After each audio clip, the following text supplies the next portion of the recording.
Hey, what is going on, guys? My name is Tom Spark and welcome back to another video. Today we're going to be checking out X-VPN. Hey guys, just a reminder to check out vpntierlist.com.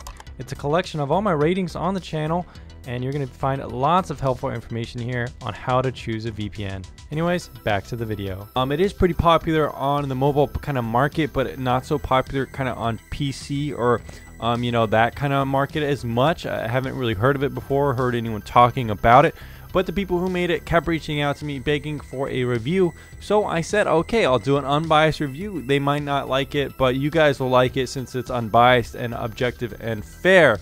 So guys, the basic app on the App Store has like a 7-day free trial. So when you get it and you start using it, it's going to be like a 7-day free trial. Then you will be charged. So keep that in mind. But in terms of the website, let's look at the pricing. So the pricing is going to be $12 a month and $72 a year with up to 5 devices used, and they do seem to say they have a fair amount of servers worldwide, as well as support for, you know, Amazon Fire Sticks and stuff like that. So $12 a month is quite pricey. I would say the perfect mark, or the middle mark for VPN, is around $10 a month. We do have VPNs that are cheaper, which are, in my opinion, the most affordable and better to use VPNs. So $12 a month is going to be kind of up there with NordVPN and ExpressVPN in terms of pricing. $72 a year isn't bad, but again, $10 a month and $60 a year is more of what I would consider the VPN standard. They do support gift cards, some cryptocurrency payment, a 7-day refund policy, 24/7 live chat, which we will be testing, and they even have 9 protocols to disguise your internet traffic, which we'll be looking at in a second. All right, guys, let's go ahead and check out the app right now. It says I am a premium member. The folks were gracious enough to give me access to the premium. You saw how expensive it was.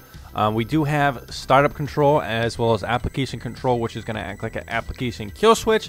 And we do have protocols. So this is probably the funniest part about the app to me, and honestly quite something that kind of pisses me off.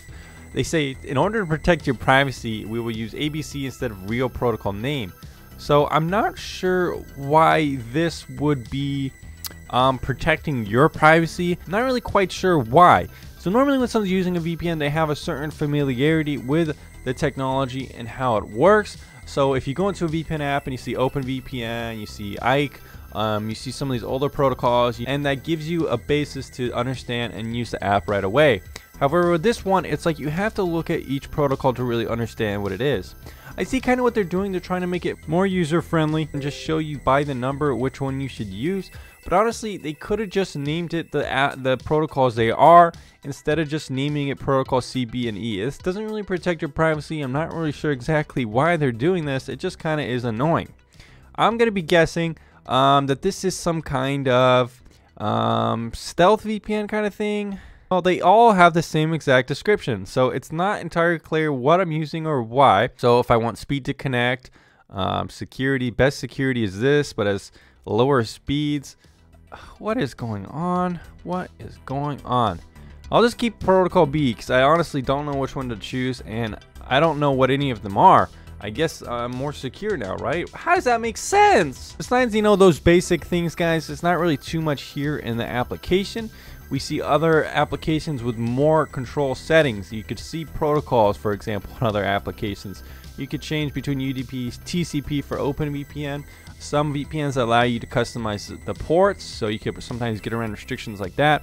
Some have script support, some have streaming IP or dedicated IP support, some allow you to block ads. There's a lot of things that other VPN applications can do that this one doesn't really seem to be going for it. So if you want to look at some of the better apps for in terms of security and advanced controls and stuff like that, you're going to be wanting to take a look at TorGuard VPN, something like AirVPN, and something like Private Internet Access, Windscribe, and some of those apps are quite good. Okay, so I am connected, but nothing seems to be working.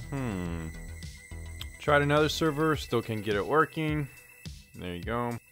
I guess we're gonna have to try picking one of these anonymous protocols. Don't know which one is gonna work because I don't know what they're named.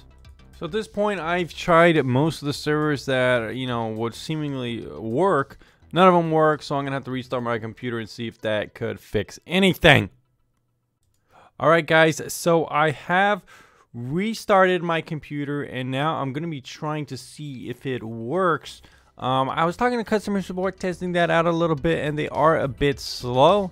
Took a while to get this response here, but it seems like they're just suggesting to try all the possible servers to see if that fix. Now, of course, I already have tried some of these. Well, actually, they're basically suggesting for me to try the different protocols to see which one works, and none of them so far have worked for me. But let's go ahead and test some more. I guess it's kind of tricky to know which one to use because they don't ever have any names. Okay, so looks like protocol A does not work. Let's try another. Protocol B doesn't work. Protocol C doesn't work. Well, guys, looks like none of the protocols really work for me. Could this be a failed review? Not looking good. So guys, after getting fed up with testing the app on my own, I decided to give this guys the benefit of the doubt and not just publish the review before trying to fix the problem. Even though most VPNs that are worth a damn don't have any problems like this, I don't have to talk to support to just get it working and connecting. But unfortunately, you know, my contact here said they have not encountered similar problems and do as support says. So support told me to change all the protocols, which I tried, so nothing is going to be working. Alright guys, well, on to the reputation. X-VPN is going to collect some stuff like the server you connect to, connection timestamps, choice of protocol, or type in error report, and it's automatically collected for, I guess, troubleshooting purposes. But a lot of good VPNs don't collect all this information, and they are somehow able to run their services. So I always think this is kind of a load of baloney. Not only that, but the application also collects your device information, your app version, data usage, and geodemographics, so your location in the real world, and it's also collected for their company, I guess. In terms of the company, who is behind it, well, it's a company called Free Connected Limited, and looking on their website, kind of had to jump through a couple different links. I was able to find that they are, you know, I guess based in Hong Kong. This does look to be kind of like a Chinese-based company. A lot of the most popular iOS applications on the App Store are based in China. And being in Hong Kong, depending on how you view the political situation going on right now, a lot of people think that things in Hong Kong are not going well, and it could be controlled by the Chinese government in the future, which is not necessarily something you want to put your data and trust with your privacy. So keep that in mind. Alright guys, well, I don't really want to spend that much more time on X-VPN.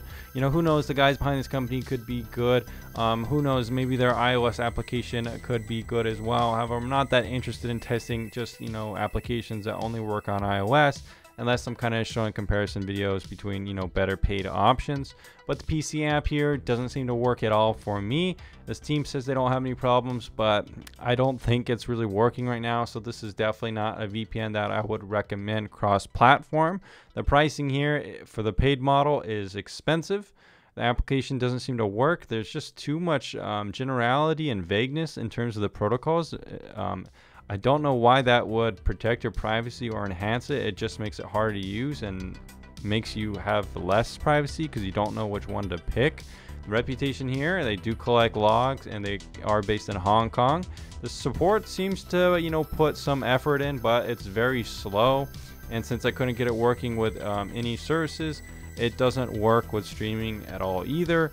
So I don't really also have good confidence that either the free or paid version is really going to work for streaming on, you know, iOS or mobile either, because a lot of these applications that are similar, these VPNs on the App Store that just are kind of generic, don't really ever end up working for streaming.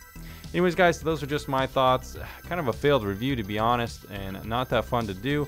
But these are always important to show you guys, you know, what is at the other end of the spectrum, what to look out for when you're checking out VPNs before you put your money down. Thanks for checking out this video, and I'll see you again very soon.